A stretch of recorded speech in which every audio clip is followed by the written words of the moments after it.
दोस्तों, हर ज़बान में यानी हर भाषा में शब्दों का अपभ्रंश होना बहुत सामान्य बात है। कुछ बुजुर्गों के पास बैठा था मैं, तो कुछ नई चीज़ें निकल कर सामने आई। सुनिएगा, आपको भी मज़ा आएगा। बड़ी दिलचस्प चीज़ें हैं। एक मुहावरा है, देखिए आपने सुना होगा, अल्लाह मेहरबान तो गधा पहलवान। अब सवाल उठता है कि पहलवानी से गधे का क्या ताल्लुक?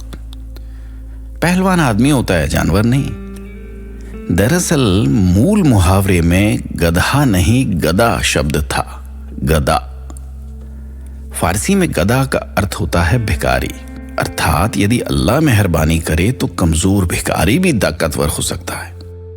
हिंदी में गधा शब्द दूसरे अर्थ में प्रचलित है। आम लोग फारसी के गदा शब्द से परिचित नहीं थे। गधा प्रत्यक्ष था, इसलिए गदा के बदले गधा प्रचलित हो गया।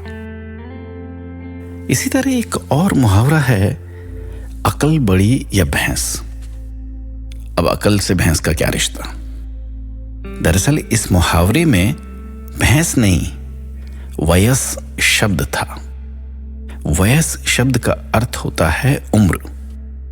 मुहावरे का अर्थ था अकल बड़ी या उम्र। उच्चारण दोष के कारण वयस पहले वयस बना, फिर धीरे धीरे भैंस में तब्दील होता चला गया और वैसे ही प्रचलित हो गया। मूल मुहावरा था अकल बड़ी या वयस। इसी वयस शब्द से बना वयस्क। एक और मुहावरा है, धोबी का कुत्ता न घर का न घाट का। मूल मुहावरे में कुत्ता नहीं, कुत्का शब्द था। कुत्का लकड़ी की खूंटी को कहा जाता है, जो घर के बाहर लगी रहती थी। उस पर गंदे कपड़े लटकाए जाते थे।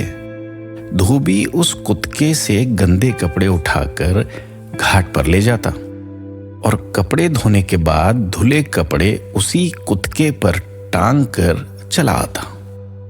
इसलिए ये कहावत बनी थी कि धोबी का कुत्का न घर का न घाट का। कालक्रम में कुत्के का प्रयोग तो बंद हो गया। लोग इस शब्द को ही भूल गए और कुत्का कुत्ते में बदल गया और लोग कहने लगे, धोबी का कुत्ता न घर का न घाट का।